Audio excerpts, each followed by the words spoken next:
I'm going to switch to English now since it's an American speaker.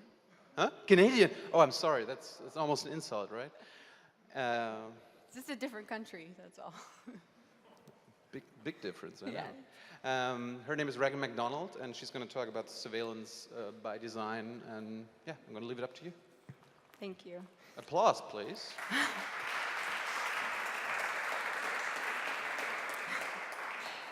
Hi, everyone. So the first thing that I'll say, if you were in the discussion before and you did understand German, I will say forget everything that Kirsten and Alex just told you. I'm Raegan. I'm originally from Canada. I work with an organization called Access. It's an international NGO that defends the digital rights of users around the world. And I head up the Brussels work. So I've been based in Brussels in the heart of the European Union's sausage-making machine. So today I want to talk to you about surveillance by design. And just a note, I know it's a little bit late, and I'm standing between you and beer. So I will try to be as brief as possible and hopefully allow for some time for discussion and questions. So I will just do a short introduction, and then I want to walk you through the foundational principles of surveillance by design, and then conclude with what we need and what we can do to make the situation better. So it's quite obvious to say that the explosion of electronic communications has affected us and continues to affect us in ways that we're still not even yet conscious of. But the pace of the change is something that is definitely something to note. For example, the invention of modern electronic communications, the telegraph, was in 1844. And the telephone came 3 decades later. But the second communications revolution, which happened in the 90s, which was basically the opening of the internet to commercial traffic, the massive laying down of fiber optic cables around the world, and the worldwide adoption of mobile phones took place in roughly 10 years. These massive transformations basically happened overnight. So laws are not able to keep up with these changes, which is a big part of why we found ourselves in this situation. And then there was you. In 2006, Time magazine made you the person of the year. It was the dawn of the age of Web 2.0. Web 2.0 was a new way of interacting with the internet. It focused on user power and user-centered design. It was about information sharing, social networking, interoperability, collaboration, and wikis. No longer would the individual be a passive consumer, but they would also have a part in the production. So there were buzzwords like the prosumer, because Web 2.0 meant that individuals would have both instead of just being a consumer. But when you scratch the surface on Web 2.0, you realize that our participatory element is not actually measured through user-generated content or our value in producing, but actually through the mining and harvesting of our data. So today, in 2013, we're undergoing another transformation and taking another step forward. We have new buzzwords, such as big data, which is the result of the combination of myriad pieces of information, which continue to blur the line between what is personal data and what is public data. The Internet of Things, where more and more devices are becoming connected to the network, from your fridge to your alarm clock to your washing machine. By 2020, people have estimated that there will be 100 billion internet-connected devices. This emerging digital power grid will be run on cloud computing services. This means that the origin of the data being processed and the location in which it is stored might have conflicting laws that govern the protection of that information. When you combine this with the prevalence of mobile technology, what this means is that every minute of every day, we are basically hemorrhaging data. This also means that it's much easier for third parties to get access to any and all of that information, whether it's companies Some we might know, like the Facebooks and the Googles, and others that we don't know, like large data brokers such as Axiom, or government agencies. We have been working, the European Commission has proposed last year a proposal to update the privacy rules in Europe through a data protection regulation. This law would, among several things, give individuals much more control over their personal data and encourage accountability and transparency among public and private bodies that control your data. My personal obsession in the privacy data protection regulation is privacy by design. This is a feature in the proposal. And it's the concept where public and private bodies basically bake privacy into the products and services and policies about personal data. This is a very welcome step, but when you take a step back and you look at the big picture and the way our communications infrastructure is built, you see that there are flaws in the design of our communications ecosystem. And there are two main problems with surveillance by design. Not only does excessive surveillance infringe on our rights and undermine our ability to be able to trust the technology that we have come to depend on for our day-to-day lives, but a communications infrastructure that is built with surveillance as the default, in fact, undermines our security. So that's the introduction, and now I want to walk through the 6 foundational principles. They are proactive and retroactive policing, surveillance as the default setting, end-to-end insecurity, zero-sum game, opaque and undemocratic policymaking, and no respect for user rights. I'll go through them, and there will be a quiz later. So the first one, the use of more and more intrusive surveillance techniques by public bodies has resulted in 2 distinct paradigm shifts in policing, proactive and retroactive policing. The first one, as the collection and storage of data becomes much cheaper and much easier, law enforcement is increasingly prone to collect first and ask questions later. The Data Retention Directive is a primary example of this. It was passed in 2005 in the European Union, came into effect in 2006, and basically mandates that all telecommunications information is stored from between 6 months to 2 years, depending on the member state. This blanket retention of all of our communications data threatens the backbone of democratic societies by removing the presumption of innocence and treating us as what would be criminals, or maybe suspected criminals. The second point is that a little bit of data actually says a lot about us. In the old days, before the communications revolution, law enforcement could listen into our phone calls or even read our emails. This often paid a heavy toll on resources for time and money to pay all of these police officers to listen to certain phone calls. But with the ubiquity of technology, traffic data, which is collected under the Data Retention Directive, which includes the calls that you make, to whom, what time, can in fact reveal an awful lot about us, our habits, and our relationships. In many jurisdictions, getting access to traffic data also requires much less judicial authorization, so it's much easier to get at. Finally, behavioral surveillance. Centralizing surveillance techniques. Law enforcement seeks to predict criminal behavior. Projects such as INDECT in the EU, which are underway right now. And through combining these surveillance techniques and types of data, such as face recognition technology, traffic data, and social networking data, plus CCTV cameras and even camera drones, we are all increasingly classified as pre-criminals in the eyes of law enforcement. It's also, when collection and storage of data is the default, this represents another shift because meaning is derived retroactively from this information. Where before, law enforcement could search for a specific individual or person of interest, they would define what's called a schema and apply this to the search terms.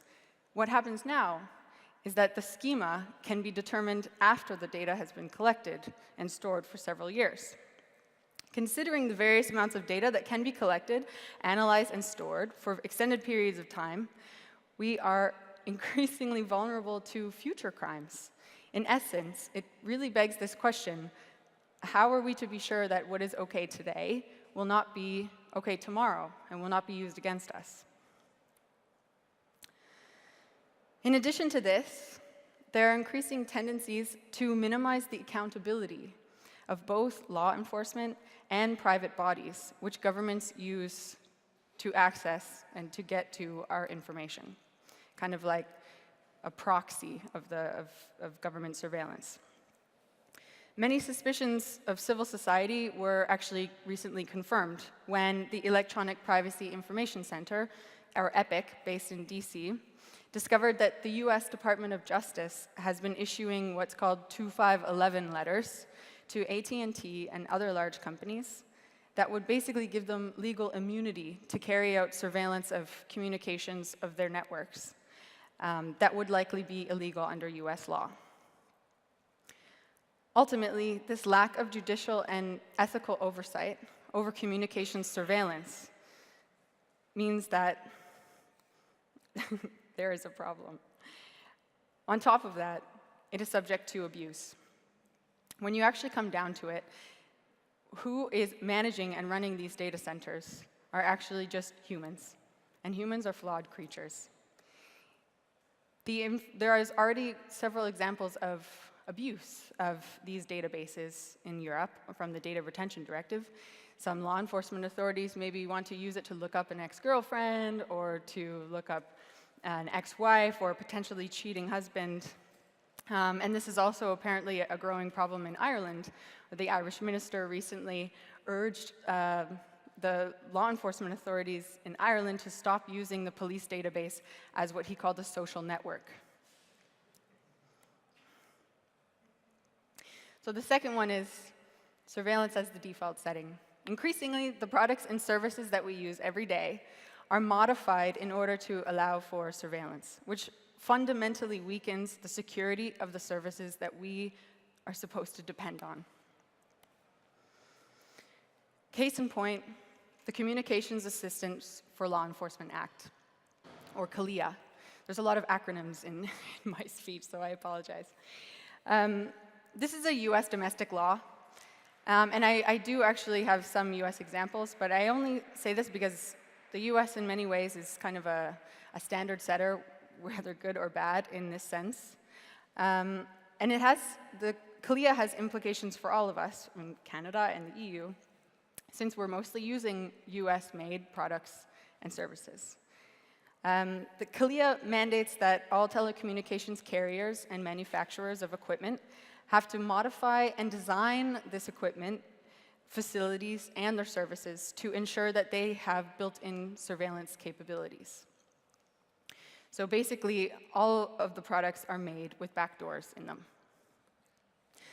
What's worse is that there have been discussions in the United States about expanding the scope of CALEA to a CALEA 2, which would actually include large service providers like Google or Twitter or Facebook, to have them build in real-time wiretapping capabilities and have them suffer large fines if they do not comply with these wiretapping requests.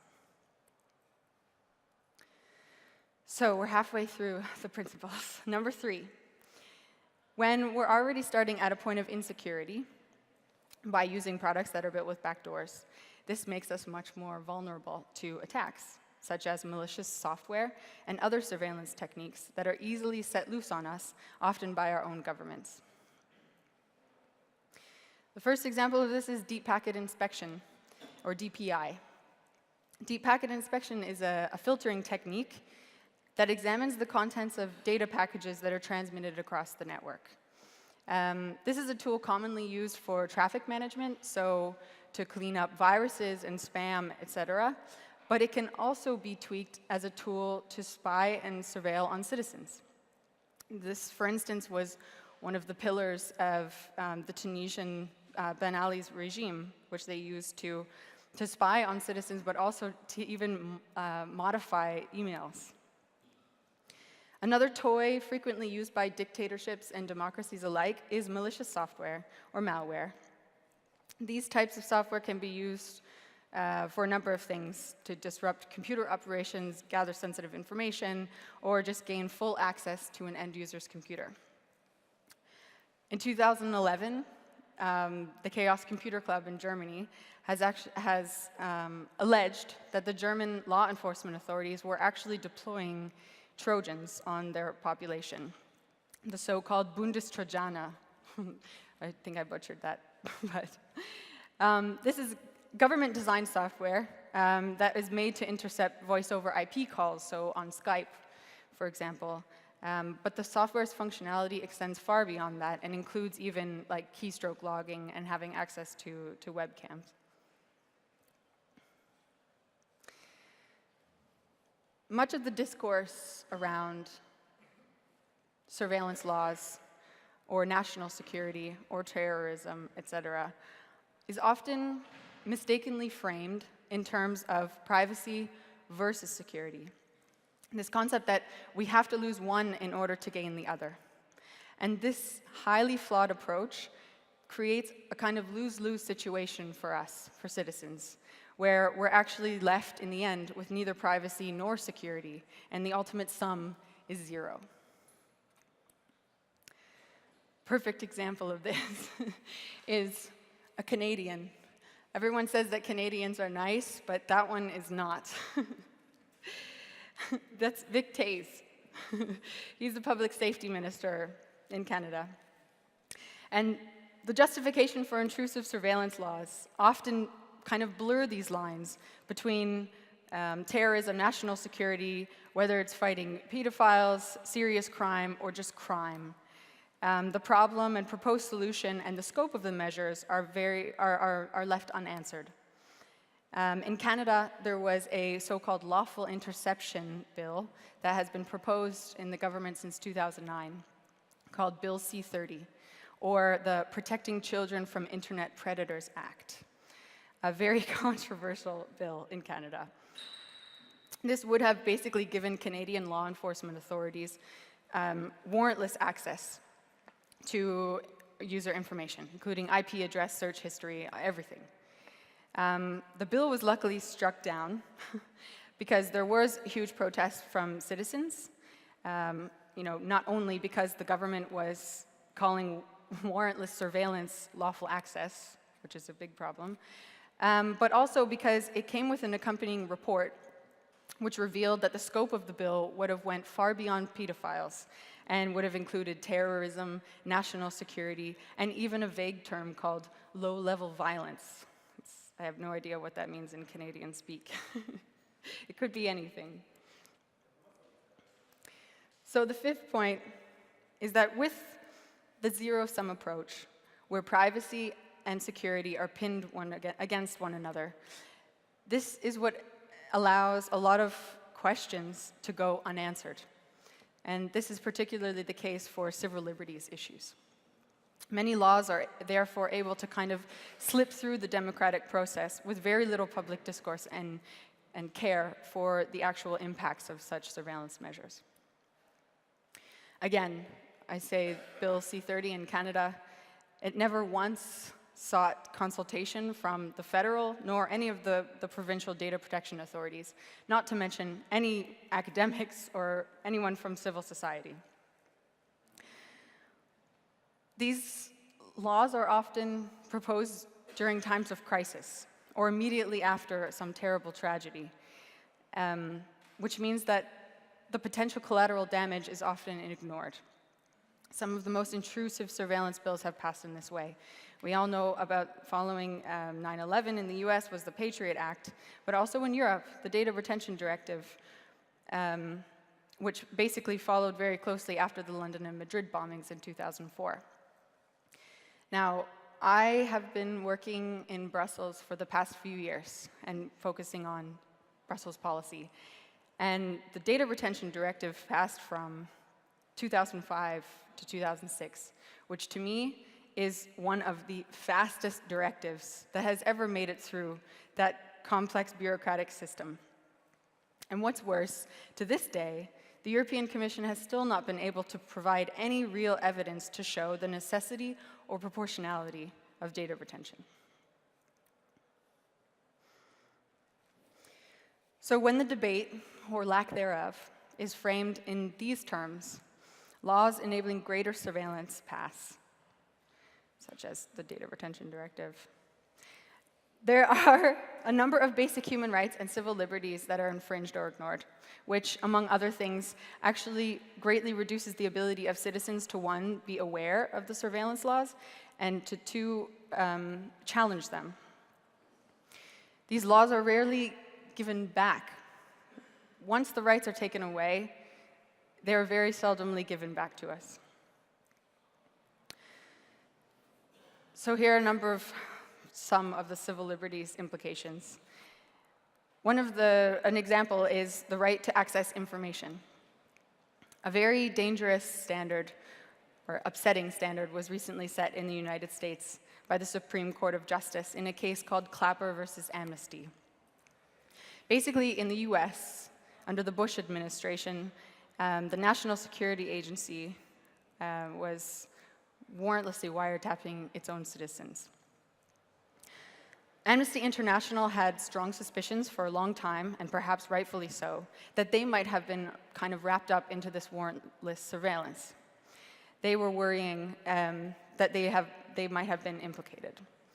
So, by asking for more information, the Supreme Court actually finally ruled in this case that the International Human Rights Group actually had no standing to challenge the program, to challenge the NSA, basically because they couldn't actually prove that they were being tapped or surveilled by a secretive and illegal wiretapping program.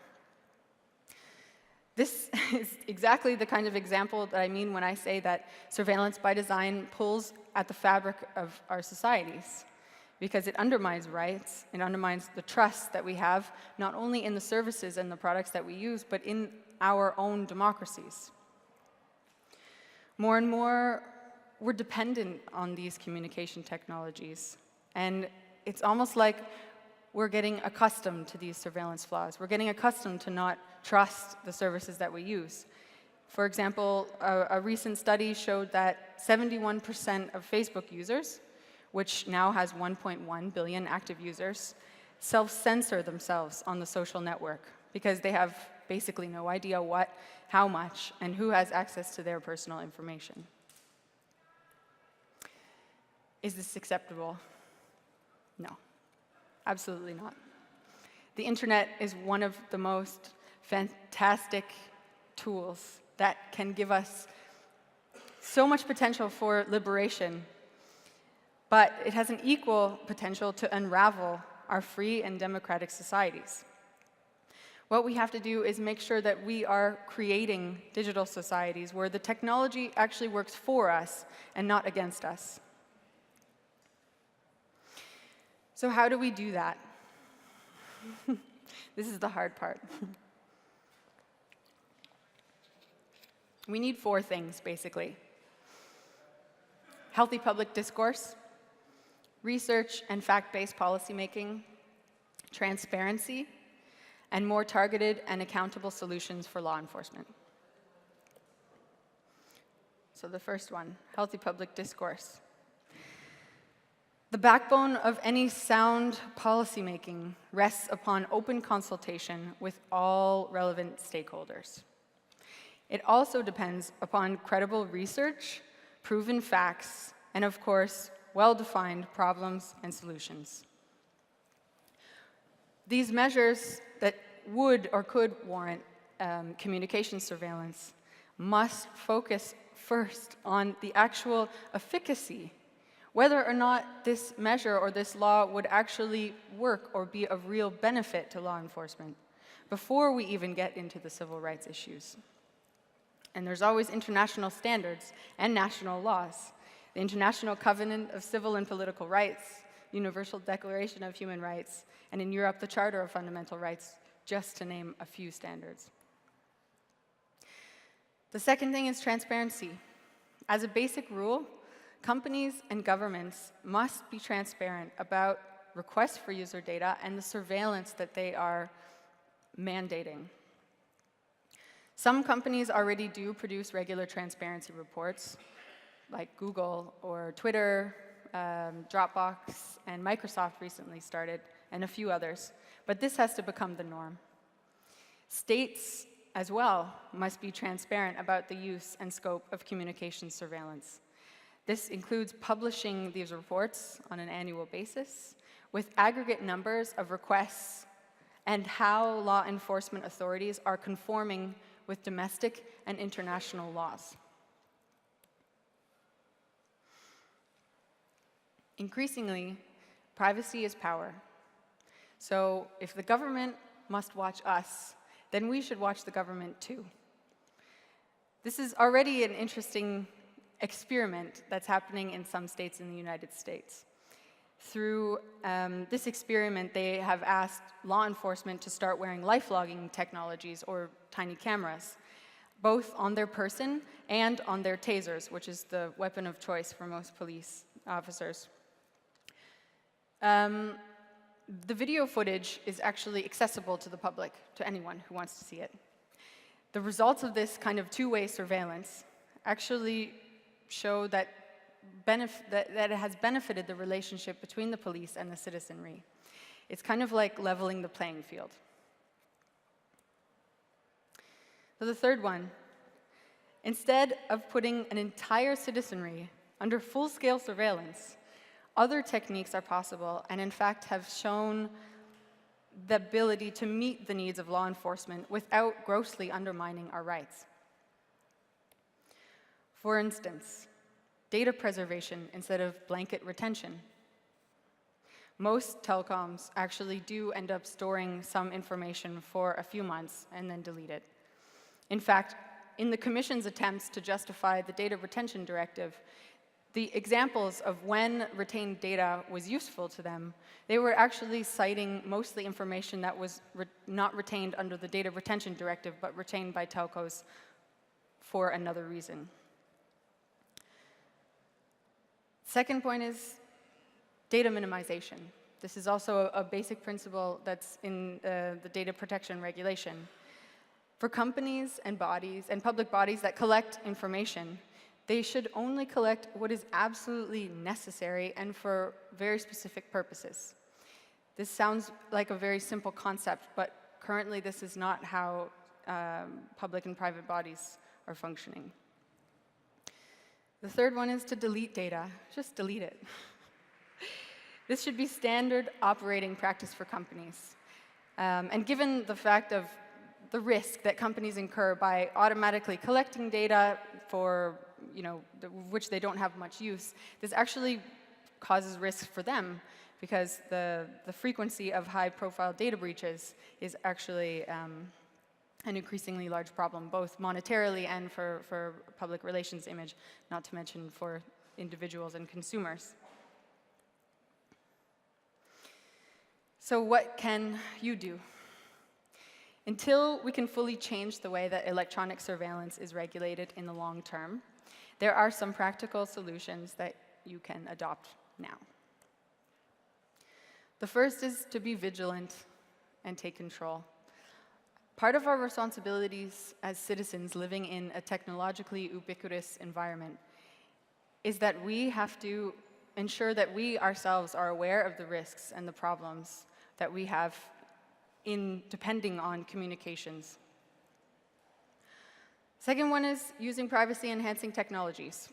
I don't have time to go into all of these, but I'm happy to talk after, and I can direct you to two more resources. But there are ways to browse the internet anonymously, to use off-the-record messaging on your phone and on messaging, and as well to encrypt your emails.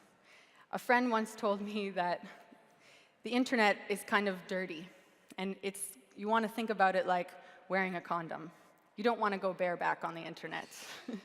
You need to protect yourself. And these are some of the ideas. Hey. The second one, get involved. Birgitte Jonsdottir was here, and I saw her keynote. And it was about participatory democracy and the importance of getting involved and speaking out to politicians, or even becoming a politician like she did. And she kind of summarized it perfectly. We need less trolling and more collaboration. And I think that's exactly right. Access, my organization, and a handful of other European digital rights groups have joined a coalition to protect the data protection regulation. So one of the other things you can do is actually get involved. You can, right now, join the fight to protect your privacy in the European Union. We've set up this site, nakedcitizens.eu. And today, and the next few days, we actually have postcards, naked postcards, that you can send to your representative. So this is a two-benefit thing. One, you will be helping to get involved and to protect your fundamental right to privacy and data protection. But then also you get to send a naked picture to an MEP, which is kind of exciting. So,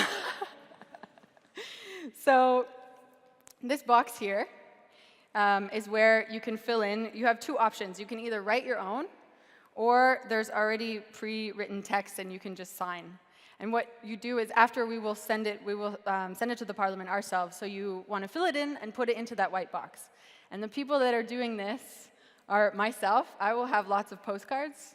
And there's also some other people there from Digitale Gesellschaft and Bits of Freedom, and also Kirsten, who was speaking before me. That's it. Thank you.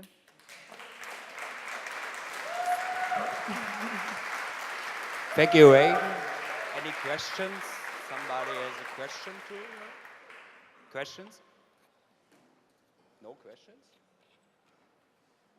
Really? Nobody? Okay.